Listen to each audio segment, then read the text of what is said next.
Good morning, students. Hope you all are fine. Today, again, we are going to discuss on MCQ based questions from the chapter Force and Law of Motion. ठीक है, Laws of Motion. And this is the second part or second video related to this chapter. Okay, so let's start. The first question is this: which of the following is not an application of conservation of linear momentum? So you know that what is linear momentum? All of you know that linear momentum, conservation of linear momentum. It's state that what? It's state that initial momenta of two body, ठीक है, is always equal to the final momenta of the bodies. होता है, तब उस चीज को इसमें कहां पे आपको दिखाई दे रहा है इक्वल. किस केस में नहीं होता है, नॉट एप्लीकेबल, उसको हमें फाइंड करना है. तो now while firing a bullet, very good, while firing a bullet, ठीक है, the gun must be held tight to the shoulder. हमको गन जो है क्या करना पड़ता है, शोल्डर पे एकदम टाइटली रखना पड़ता है. क्यों? अगर यहां पे नहीं रखेंगे तो यहां पे क्या होता है, आपका इनिशियल मोमेंटा जो होता है वो फाइनल मोमेंटा के बराबर होता है. ठीक है, तो उतना ही बैकवर्ड जर्क मिलेगा आपको. ठीक है, तो उसको क्या करने के लिए, कंट्रोल करने के लिए ये रखना पड़ता है. तो यहाँ पे आपका क्या है, एप्लीकेबल है. उसी तरह when the man jump from boat to shore, यानी कोई मैन बोट पर से, ठीक है, शोर मीन्स किनारे पे जब जंप करता है तो वहां पे भी जिस फोर्स से वो क्या किया, उतना ही फोर्स बैकवर्ड भी लगता है. ठीक है, तो यहां पे भी एप्लीकेबल होता है क्योंकि न्यूटन्स थर्ड लॉ ही है.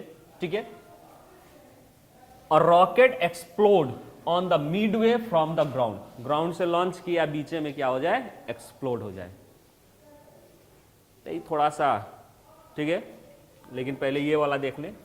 A body suspended from the hook of a spring balance in a lift which is accelerated downward.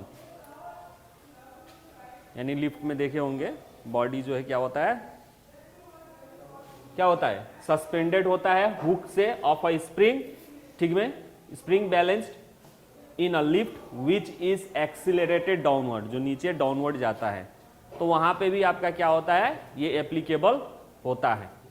ठीक है, तो तीन केस में आपका एप्लीकेबल हो रहा है. यही एक केस है जहां पे ये आपका क्या नहीं होता है, एप्लीकेबल नहीं होता है. ठीक है, तो due to that your answer is C. Clear? Now next question.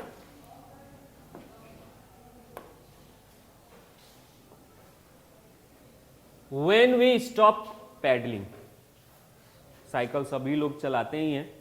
ठीक है, ऐसा कोई नहीं है कि साइकिल का अनुभव चलाने का किसी को नहीं होगा, सबको होगा. तो जब हम पैडलिंग करना छोड़ देते हैं तो बाइसिकल जो होता है वो बिगेन टू स्लो डाउन, धीरे धीरे स्लो होने लगता है एंड अल्टीमेटली स्टॉप भी हो जाता है. So this is because of, किसके कारण? एक है frictional force acting along the direction of motion of the bicycle.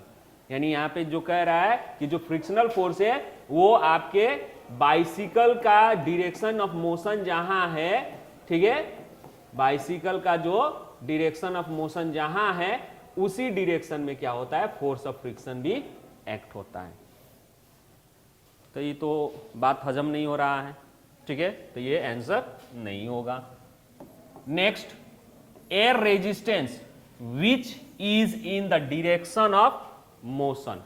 दूसरा, एयर रेजिस्टेंस भी हो, ठीक है, वो भी क्या कर रहा है, उसको मतलब एयर रेजिस्टेंस लग रहा है और रेजिस्टेंस मतलब अपोज, लेकिन वो डायरेक्शन क्या है एयर रेजिस्टेंस का, वो भी उसी डायरेक्शन में जिधर मोशन कर रहा है, तो ई भी आपका क्या होगा, नहीं होगा। Frictional force acting opposite to the direction of motion of the bicycle by the road, यानी फ्रिक्शनल फोर्स कौन लगा रहा है, रोड लगा रहा है, किस डायरेक्शन में, तो opposite to the motion of bicycle, तो ये हजम हो रहा है ना।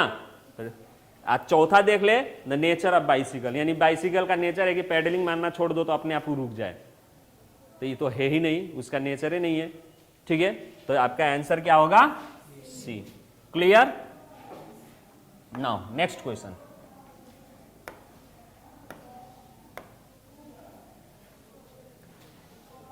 अ प्लेट, एक प्लेट है, एक बॉल है और एक चाइल्ड है, तीन, ठीक है, plate, ball and child, all have same masses, सबका सेम मास है, प्लेट का भी थिंक अबाउट दैट कितना बड़ा प्लेट होगा, ठीक है, बॉल और चाइल्ड बच्चा, तीनों का मास कितना है, सेम है।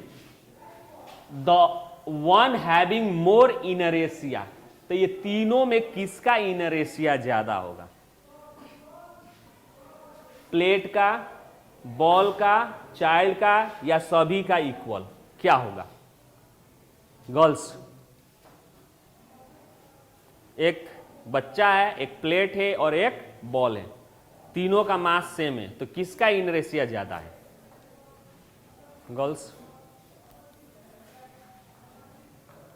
फर्स्ट ऑफ ऑल तो you have to know about inertia, inertia है क्या, किस पे डिपेंड करता है, किस पे डिपेंड करता है, inertia depends upon mass, greater the mass greater the inertia, ज्यादा मास ज्यादा इनरेशिया, तो यहां पे मास क्या है, तो किसका इनरेशिया ज्यादा है, किसी का भी नहीं, सबका क्या है, इक्वल है, that's why answer is D.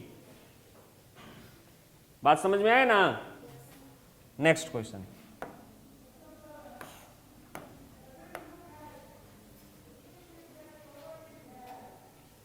The rate of change of momentum, the rate of change of momentum with respect to time is measure, किस चीज में नापा जाता है, वहां पे यूनिट दिया गया है, ये चारों में से कौन से यूनिट से नापा जाता है, who can give the answer. Yes yes come, Tanya very good, कम।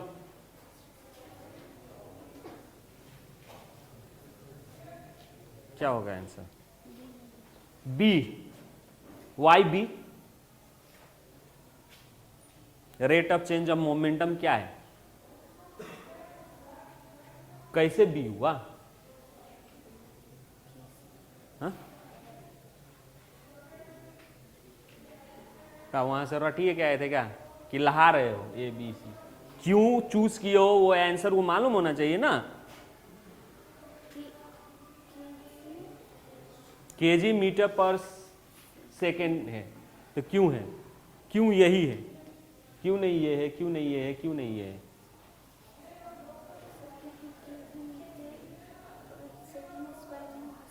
काहे नहीं हो सकता है, तुम कह दिए हम मान लें, चलो बस, एनी अदर,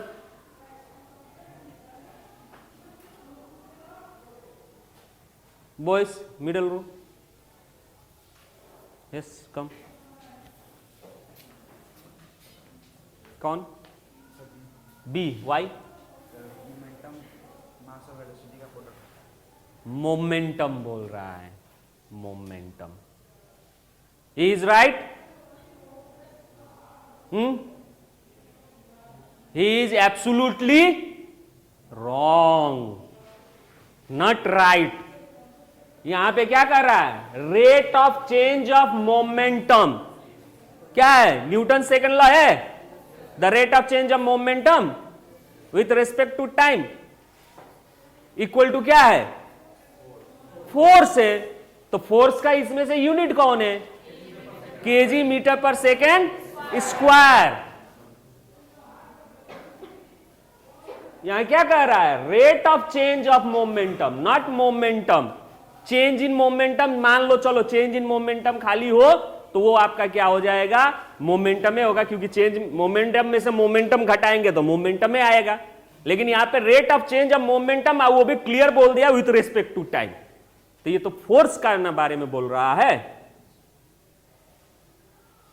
गो, यानी मोमेंटम P से दर्शाया जाता है तो P2 minus P1 divided by T2 minus T1,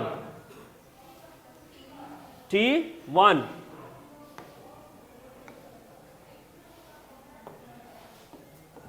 ये फॉर्मूला है ना, तो ये एक्चुअल में क्या है, फोर्स है। This is equal to force. तो फोर्स का ऐसा यूनिट क्या होता है, न्यूटन। और न्यूटन को क्यों लिखा जाता है, KG metre per second square. That's why this is the answer. Clear? Any problem?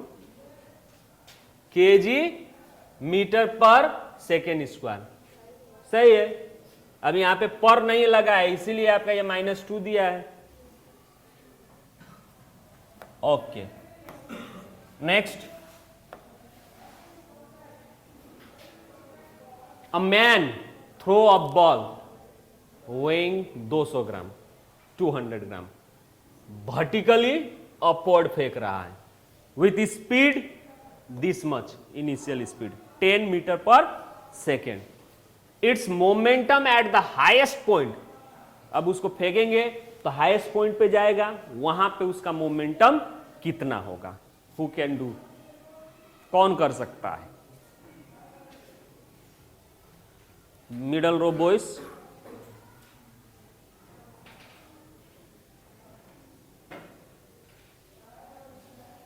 अंश, come here.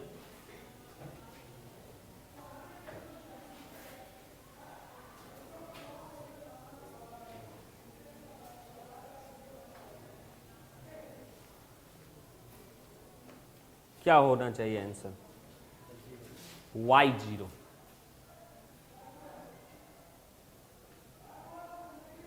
Momentum equal to the mass into velocity होता है, तो मास दिया है, वेलोसिटी दिया हुआ है, तो इस हिसाब से तो 2000 होना चाहिए। हाँ, 0 क्यों?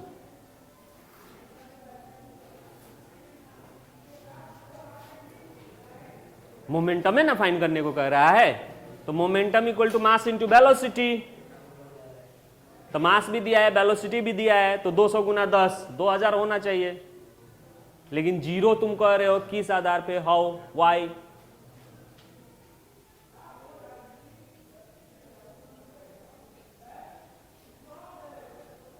Parvez, come here, go and think।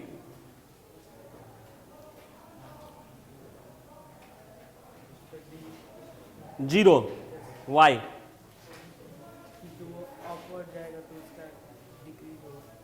Upward जाएगा तो डिक्रीज होगा। कहां तक डिक्रीज होगा, माइनस में? लास्ट 0 हो जाएगा, तो कैसे,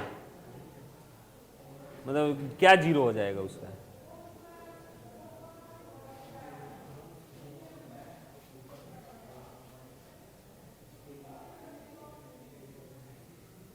अमितांशु, come here, go। What should be the answer? y0। सब 0 कह रहा है, लेकिन मालूम किसी को नहीं है।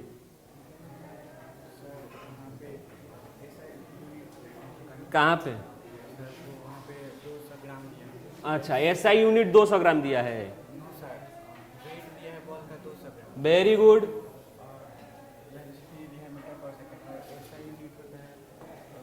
अच्छा चलो, SI यूनिट है तो डेट मीन तो इनसफिशिएंट डाटा ना होना चाहिए, इनसफिशिएंट डाटा होना चाहिए। तुम्हारा SI यूनिट और CGS कह रहे हो, अगर उस हिसाब से मल्टीप्लाई करें तो ये इनसफिशिएंट होना चाहिए, 0 तो नहीं होना चाहिए तुम्हारे हिसाब से।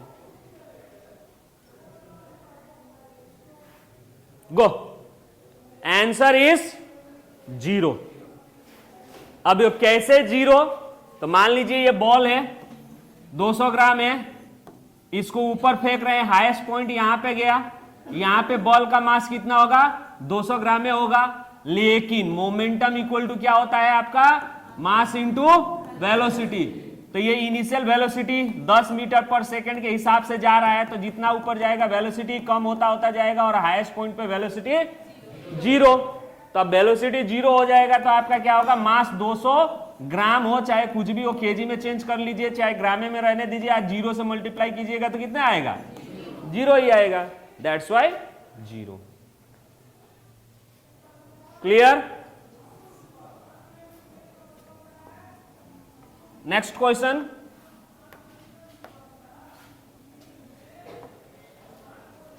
If the force acting on the body is 0, यानी किसी बॉडी पे आप फोर्स लगा रहे हैं, अब वो फोर्स का मैग्नीट्यूड कितना है 0, दैट मीन्स नहीं लगा रहे हैं, इट्स मोमेंटम इज, उसका मोमेंटम क्या होगा।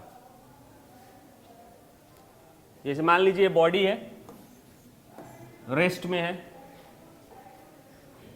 चाहे मोशन में है मान लीजिए, रेस्ट में मान लीजिए, कोई भी सिचुएशन आप मान लीजिए, इसके ऊपर जो फोर्स लगाया जा रहा है वो फोर्स इक्वल टू 0 है, तो इसका मोमेंटम कितना होगा P equal to M into B, कितना होगा 0 या कांस्टेंट या इन्फिनाइट या नॉन ऑफ अबव, कोई भी नहीं। कौन 0 कह रहा है 0, कौन कह रहा है, आइए एक्सप्लेन कीजिए, गर्ल साइड्स, कोई, यस कुमकुम कम, बहुत दिन बाद स्कूल आए हो, घर पे पढ़ रहे थे, प्रिपेयर कर रहे थे, what should be the answer 0, why 0, force से डायरेक्टली प्रोपोर्शनल होता है, दैट्स वाई 0।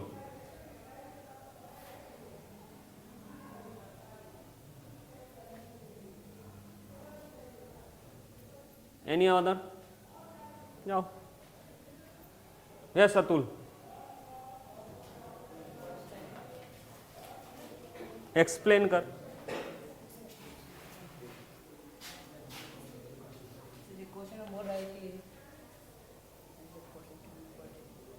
कोई भी बॉडी है उसमें फोर्स 0 लग रहा है, तो वो बॉडी रेस्ट में हो चाहे मोशन में, वही उसी तरह रहेगा। दैट मीन्स उसका जो इनिशियल मोमेंटम है वो क्या रहेगा, सेम रहेगा। मान लो गो बॉडी यहां पे है, रेस्टे पोजीशन पे है, तो उसका मोमेंटम कितना है 0 होगा, क्योंकि इनिशियल वेलोसिटी उसका 0 है। अब इसमें फोर्स नहीं लगाएंगे तो 0 ही नहीं रहेगा, फोर्स लगाते तब ना वेलोसिटी इंक्रीज होता, तो इसका मोमेंटम कुछ होता, दैट मीन्स 0 है तो 0 ही रहेगा। और दूसरा कंडीशन मान लीजिए कि बॉडी मूव कर रहा है, तो इसका भी है कुछ, m इंटू भी, मूव कर रहा है, इनिशियल वेलोसिटी कुछ भी है, इसका इनिशियल वेलोसिटी है तो मोमेंटम कुछ है। अब इसके ऊपर हम फोर्स लगाएंगे तब है ना कि तो ये डिक्रीज होगा चाहे इंक्रीज होगा, अगर नहीं लगाएंगे तो उसका वेलोसिटी जिस हिसाब से मूव कर रहा है उस हिसाब से उसका मास से मल्टीप्लाई करेंगे तो मोमेंटम उसका तो क्या रहेगा, सेम है ना रहेगा। यानी ये 5 के स्पीड से जा रहा है, इसका मास 5 है, तो मोमेंटम कितना होगा 25 होगा। अब इसके ऊपर फोर्स लगाएंगे तब है ना इंक्रीज या डिक्रीज होगा, अगर अपोज लगाएंगे तो डिक्रीज होगा, अगर उसी के डायरेक्शन में लगाएंगे तो इंक्रीज होगा, और नहीं लगाए तो जितना है उतना ही रहेगा ना, दैट मीन्स कांस्टेंट ना रहा, 0 नहीं। बात समझ में आए ना, तो it's value is B।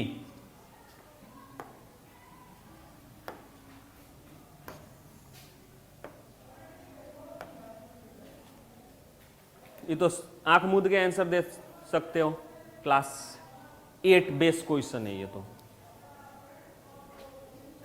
When a force is exerted on an object, यानी किसी ऑब्जेक्ट के ऊपर आप फोर्स लगा रहे हो, इट कैन चेंजेस इट, क्या चेंज कर सकता है उस ऑब्जेक्ट का, स्टेट या फिर पोजीशन या फिर शेप या all of this, all of above, क्या हो सकता है।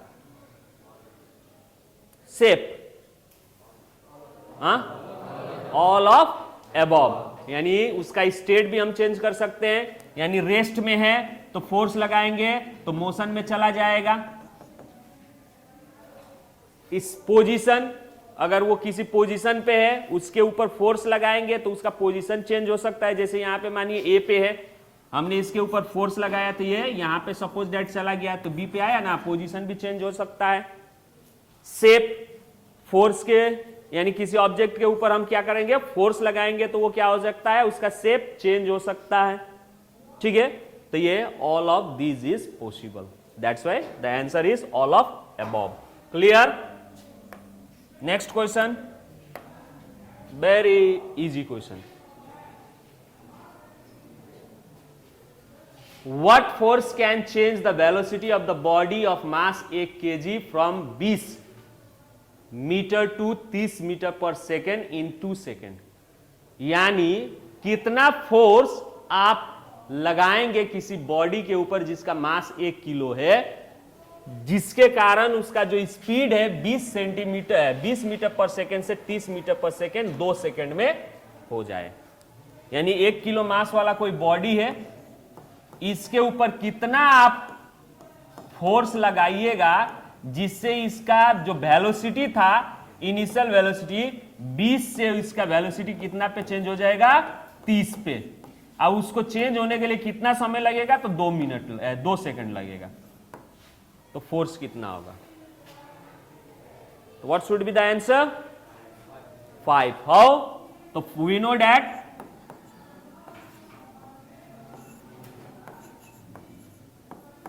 क्या मालूम है, force equal to mass into acceleration. तो एक्सीलरेशन तो दिया नहीं है, mass into final velocity minus initial velocity by time. Mass 1 दिया है, फाइनल वेलोसिटी कितना दिया है 30 और initial velocity 20 divided by time 2 which is equal to 1 into 10/2 which is equal to 5.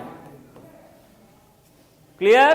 And unit is meter per second कि kg metre पर second square, kg metre पर second square which is also known as Newton, 5 Newton. Clear? समझ में आया ना जी?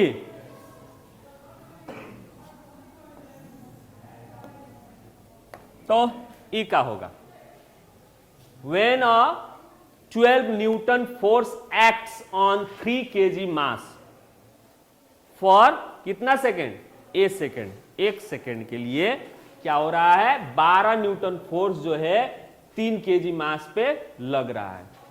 The change in velocity is, उसका velocity कितने से चेंज होगा? वो कैन डू। तो यहां पे आपका क्या दिया है, फोर्स दिया है 12 न्यूटन, मास दिया है 3 किलो, ठीक है, टाइम दिया है 1 सेकेंड और चेंज इन वेलोसिटी निकालना है। तो वी नो डैट क्या होगा, force equal to mass into change in velocity, change in velocity by time होता है ना। यानी चेंज इन वेलोसिटी का मतलब क्या है, v minus you. Change in velocity है ना, फाइनल में से इनिशियल घटा तो change in velocity, that is v by you. तो यहां पे f दिया है 12, मास दिया है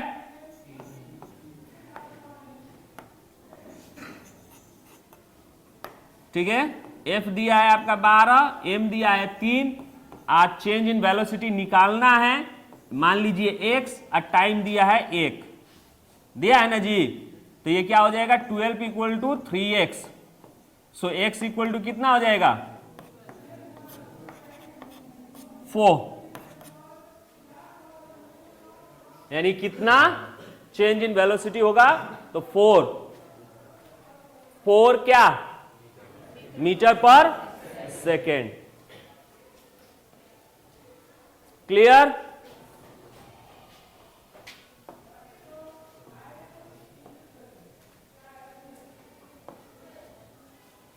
इन high jump competition, high jump competition में the athlete is made to fall on a cushion bed, athlete को कुशन बेड पे क्या किया जाता है, गिराया जाता है, क्यों, what is the reason?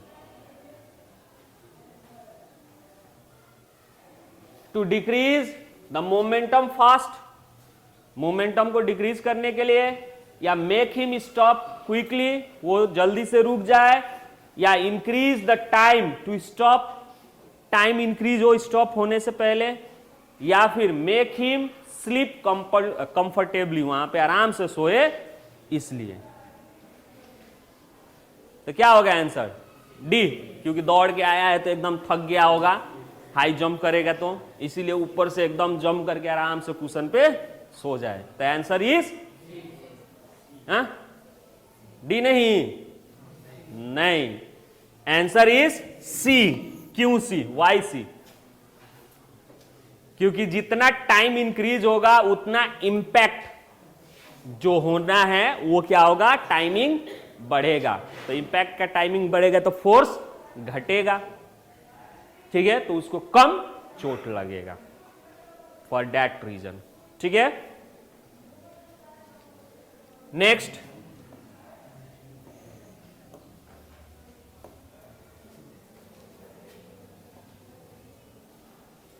Which of the following has largest momentum, इनमें से किसका मोमेंटम जो है सबसे ज्यादा है? a cat running down the street,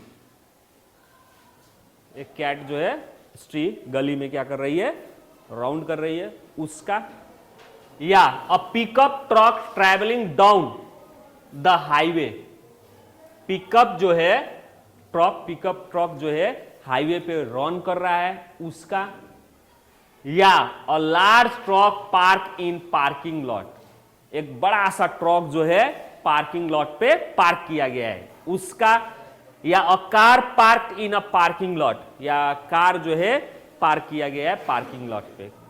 इसका आंसर क्या होगा? Who wants to give the answer?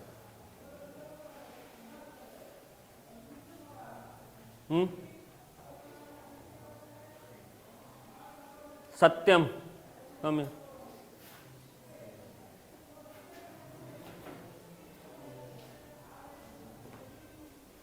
किसका होगा? क्वेश्चन समझ में आया? हाँ, तो किसका होगा?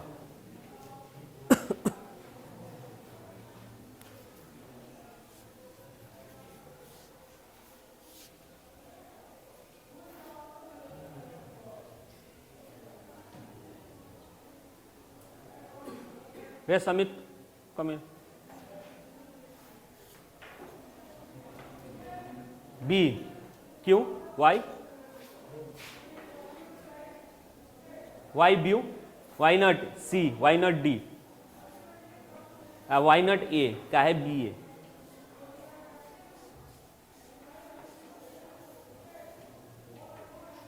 जाओ जाओ तुम, क्यों? अब बाकी हाई वो तो पिकअप ट्रक है, हाई बड़ा ट्रक है तो मास तो इसका ज्यादा है ना।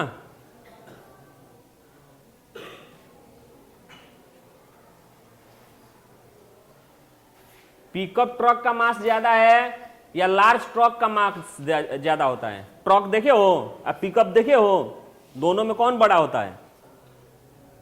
तो उस हिसाब से तो ये आंसर होना चाहिए ना तुम्हारे। वो क्या होगा आंसर? फिर भी कह रहा है। अच्छा कम हियर, क्यों? ये पिकअप जो है वो मूव कर रहा है तो उसका कुछ ना कुछ तो वेलोसिटी होगा। हाँ, ये ट्रक है वो पार्क है तो उसका वेलोसिटी 0 है, तो उसका मोमेंटम हम करेंगे मास इनटू वेलोसिटी, तो जब वेलोसिटी हमारा 0 होगा तो हमारा मोमेंटम 0 आ जाएगा। लेकिन ये ट्रेवल कर रहा है तो उसका वेलोसिटी कुछ भी होगा तो हम उसका मोमेंटम निकालेंगे तो कुछ तो मोमेंटम आया होगा। अ कार, ए कैट, तो कैट उसका मास हमारा पिकअप से उसका कम है। वेरी गुड, गो। यानी यहां पे इसका नहीं होगा, टॉर्क मास ज्यादा है तो क्या हुआ, मोमेंटम इक्वल टू क्या होता है, मास इंटू वेलोसिटी। अब पार्क है, पार्किंग लॉट पे पार्क है, दैट मीन्स रेस्ट में है, तो मोमेंटम इसका जीरो होगा। उसी तरह इसका भी जीरो होगा, लेकिन इसका तो क्या होगा, मास इंटू वेलोसिटी, तो इसका मास तो ज्यादा है, अब वेलोसिटी है, मूव कर रहा है।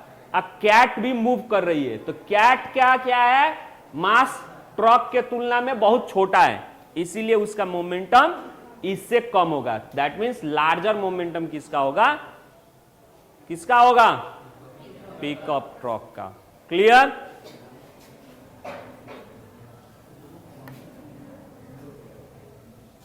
नेक्स्ट क्वेश्चन, ये भी क्लास 8 से क्वेश्चन है। Dash of a force which always oppose the motion of one body over the other body in contact with it. जब एक बॉडी दूसरे बॉडी के कॉन्टैक्ट में आता है तो उस बॉडी के मोशंस को वो क्या करता है, अपोज करता है। उस फोर्स को हम लोग क्या कहते हैं, gravitational force, reaction force, normal force या frictional force. What should be the answer? Kumkum क्या, frictional force. Why frictional force, why not gravitational force?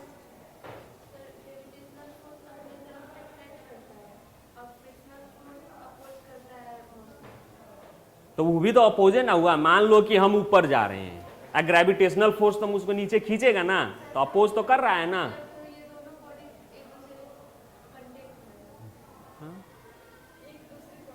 यानी इसके लिए कांटेक्ट होने की जरूरत नहीं है। इस प्रश्न में बोला है कांटेक्ट, तो कांटेक्ट सिर्फ इसी के लिए है। यानी फ्रिक्शनल फोर्स वहां पे एक्ट होता है जहां पे दो बॉडी एक दूसरे से क्या करते हैं, कांटेक्ट होते हैं तब। That's why the answer is frictional force. Sit down.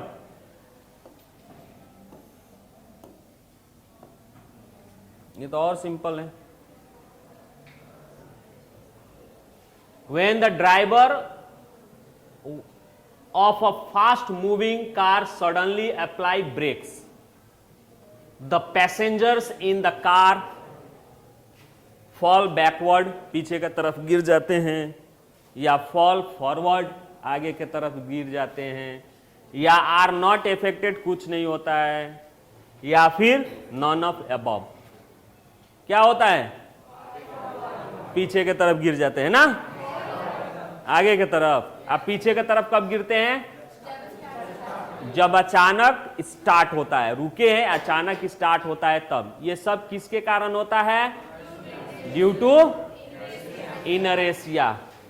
Newton's के कौन लॉ, फर्स्ट लॉ के कारण। ओके, तो answer is this.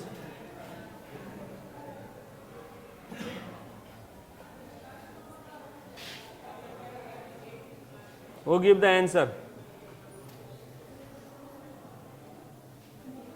Newton's second law of motion is, इनमें से Newton second law of motion कौन है?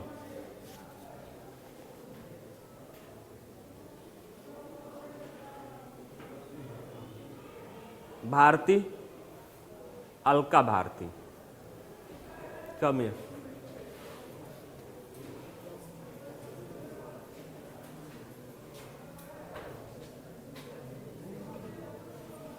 ये चारों में से कौन न्यूटन सेकेंड लॉ एक्सप्लेन कर रहा है? न्यूटन सेकेंड लॉ है।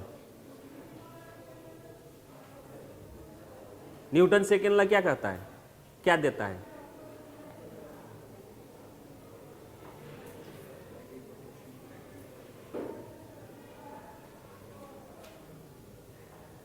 निशु, न्यूटन सेकेंड लॉ क्या देता है? हाँ, हम ये नहीं पूछ रहे हैं कि न्यूटन सेकेंड लॉ है क्या। न्यूटन सेकेंड लॉ बताता क्या है, हम लोगों को क्या देता है। न्यूटन सेकेंड लॉ से हमें क्या मिलता है? रेस्टे में रहे, अब मोशन में है तो मोस्टे में रहे, वो सेकेंड लॉ बोलता है, वो सेकेंड लॉ है। तो फर्स्ट लॉ क्या हुआ?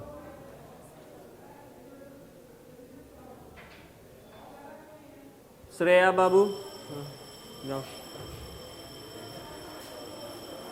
फोर्स बताता है, कम हियर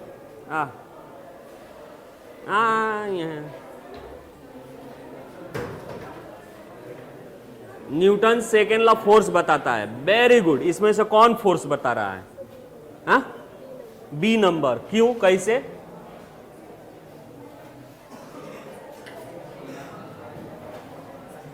कैसे बी नंबर हुआ? Keep quite.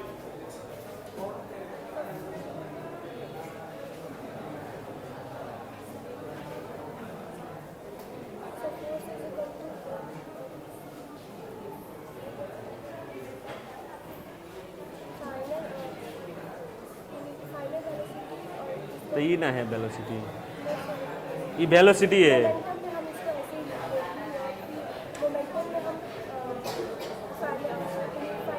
चल भाग। Answer is correct, answer is B.